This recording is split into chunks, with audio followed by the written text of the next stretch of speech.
Hey, today Truffles and I are going to tell you about book blessings from Katie.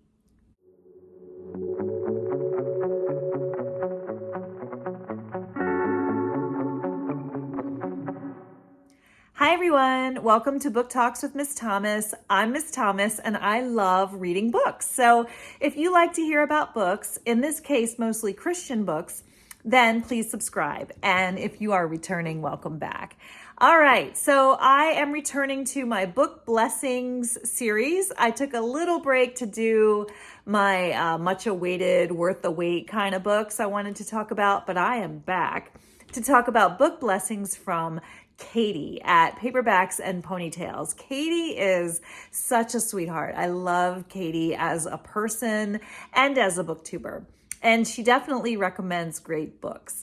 So the first one I want to tell you about is The Bethany and the Beast. Truffles does not like the Beast. The Bethany and the Beast is the story of this little girl named Bethany, and she is a handful. I mean, she just into everything, not always a nice little girl. And meanwhile, there is this guy, and he has this beast that, is he keeping the beast or is the beast keeping him? I'm not sure. But the beast gives him whatever he wants, whatever his greasy little heart desires. And he has a lot of beautiful material things. And he also seems to have eternal youth. So in exchange, the beast gets a snack from him, special treats. And the beast wants to eat a human. He wants to have a snack as a human, a person, a child. And so this guy is planning to feed Bethany to the beast, but Bethany has other plans. And it is just a really cute, fun book. It's middle grade, it's for younger readers, but I liked it too. And it is filled with some really adorable illustrations. Now, another one that I want to talk about is Dear Henry, Love Edith. That was a really cute book that I saw Katie talking about, and I'm not really one for romance books, as I've said. Oh, I guess Truffles isn't either. But this one I heard Katie talking about on her channel, and I thought, well, it sounds pretty good. I'll give it a try. And it is. It's adorable. Romance aside, it's just a fun, adorable book. It is obviously a very clean romance. So Dear Henry, Love Edith is the story of two very unlikely people. Edith is a widow and she is waiting to be a missionary in Africa. And in the meantime, she's going to work in a nursery for little babies and she needs a place to stay. So this very kind girl who is friends with Edith offers her Uncle Henry's place for Edith to stay, because her place is under renovations. So Edith is going to go stay with this guy, Henry, but on completely different levels. It's not it is a clean book. But Edith is going to stay on one level of the house and Henry's going to stay on the other. And Henry is he's a contractor, but he is undergoing physical therapy. So because her name is Edith, I guess, and because she's widowed, Henry agrees to this, but he assumes that Edith is an elderly woman. And Edith, I guess because Henry is in physical therapy, Edith assumes that Henry is an elderly man. They are both very young and vital and single, but they don't know that about each other. And they don't meet in the beginning of the book. They leave each other notes in the kitchen. So Edith says, Dear Henry, I baked some banana bread. Help yourself. Love, Edith. And he's thinking, oh, this sweet little old lady made banana bread. And then, I can't remember which one buys the butter brickle ice cream, but, oh, old people eat butter brickle ice cream. How nice. It turns out it's pretty good. So eventually they figure out that they're both about the same age. They're both young and they're both single. But then the issue becomes Edith wants to go off to Africa to be a missionary. So, it's a little bit of a heartbreak because that's her true dream. Does she want to continue to follow her dream or does she want to stay behind for the man? Those of you who are thinking, no, don't give it up for the man, You will not be disappointed. And those of you who are, just fairy tales and happy endings and love conquers all, you won't be disappointed either. So that's a really good one. I recommend that one. It's adorable. Thank you, Katie, for blessing me with that recommendation.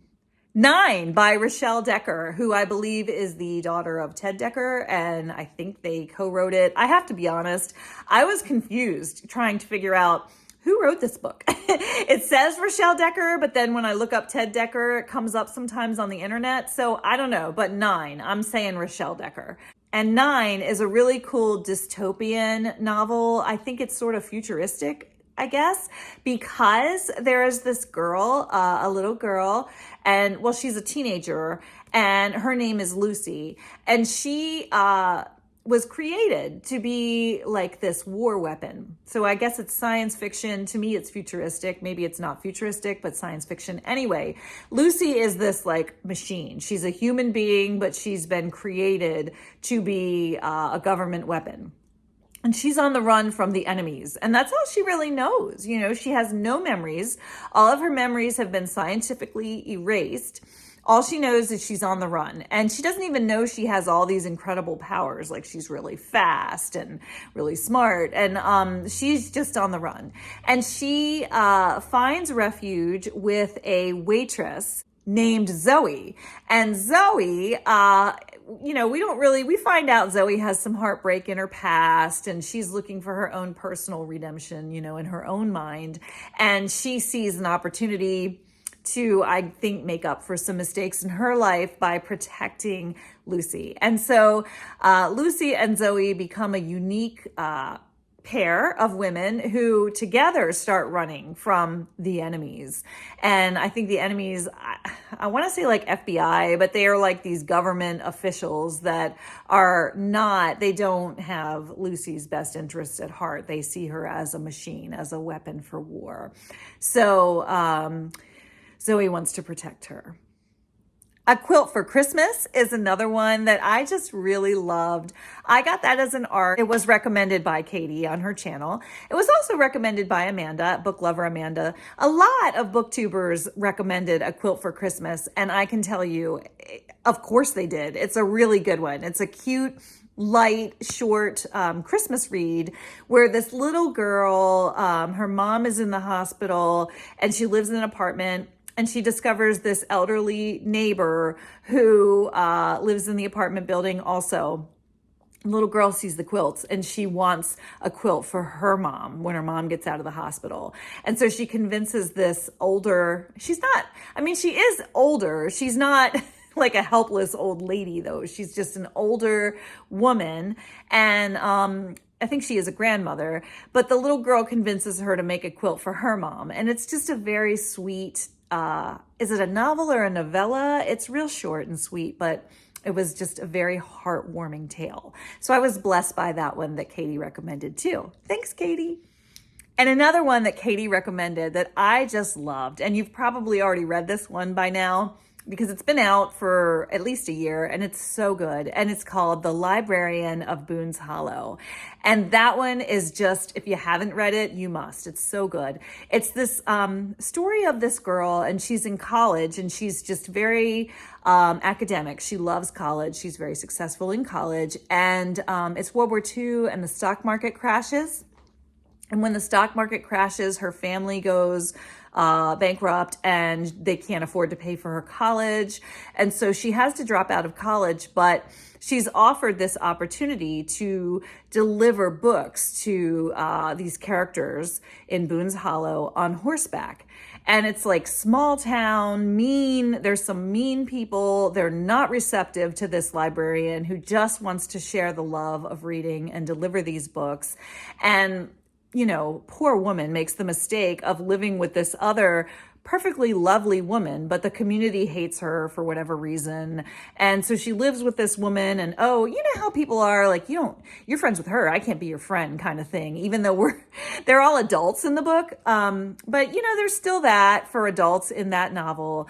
And yet this character she perseveres and she just goes about being her cheerful, loving self. As I was reading it, I was thinking like, why are you putting up with these people? Why don't you tell them off? But she doesn't. She's really kind and just so lovely and such a picture of mercy and grace throughout the novel.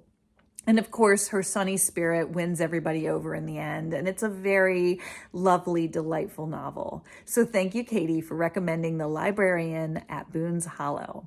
Now, the last one I want to recommend is not exactly a book. It's a hobby. Katie does Bible journaling. And so she has a separate channel dedicated to Bible journaling.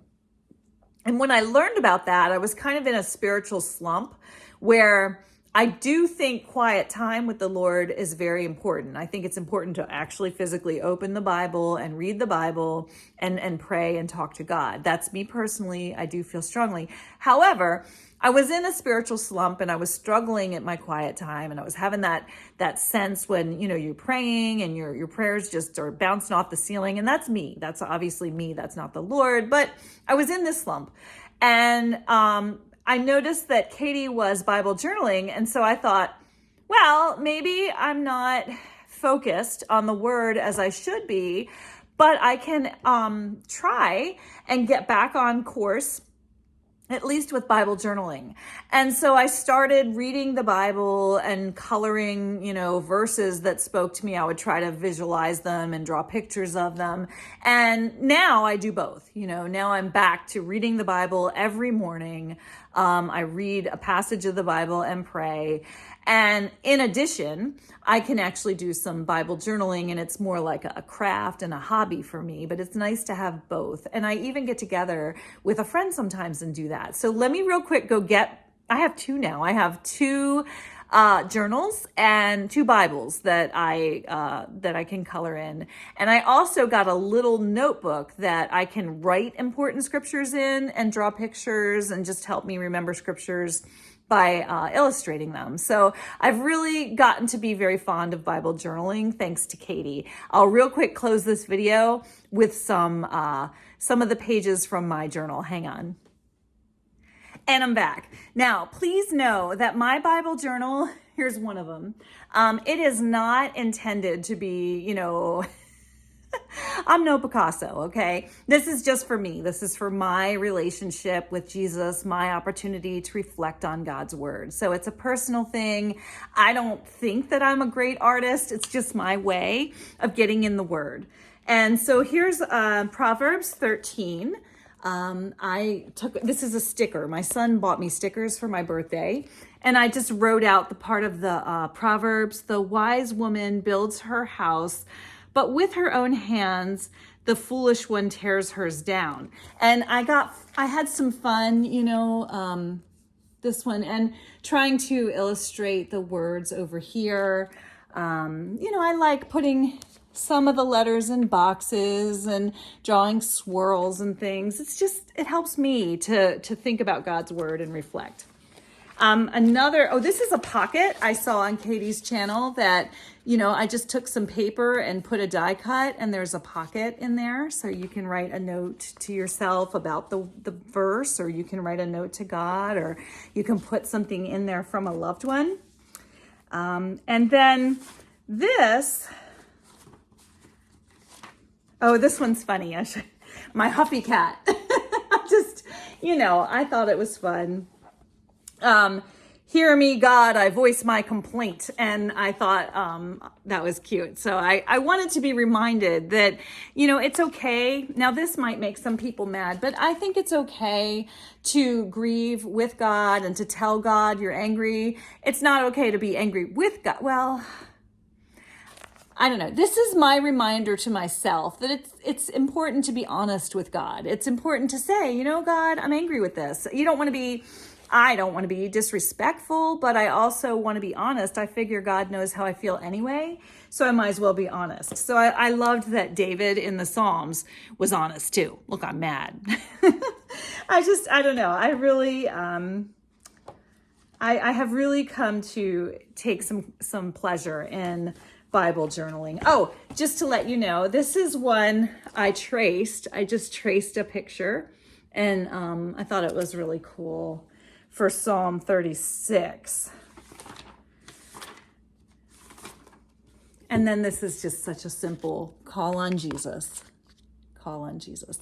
Okay. And then another thing that I did, I got this little just blank notebook from a dear friend of mine on my birthday. And I thought sometimes it's nice just to write down verses. And maybe if you're someone who doesn't like to write in a Bible, if that feels sacrilegious to you, just a plain notebook. And I write down verses. Be still and know that I am God. And I wrote down where it was, Psalm 46, verse 10. And seek ye first, Jesus is the big prize, you know. And I liked it so much that I went and I bought the Gospels. And these are from, I think, Dayspring. Yes, they're Dayspring Journal Your Way Through the Gospels. And this one, again, not great art, but the passage where the bleeding woman touches Jesus's robe and he feels the power coming out of him. And he says, you know, who touched me? Who took my power? I've always loved that particular passage. And so I drew this. It's not beautiful, but to me, it's just a beautiful passage. And I wanted to think about it and pray on it. And so I drew this picture. And this is the woman trying to touch his robe. And I wrote, but Jesus said, you know, because Jesus said, you know, you're healed. It's okay. Who touched me? And so anyway, thank you so much, Katie, for teaching me about the beauty of Bible journaling. I have been so blessed by so many of you. And in this video, a big fat thank you to Katie. Mwah.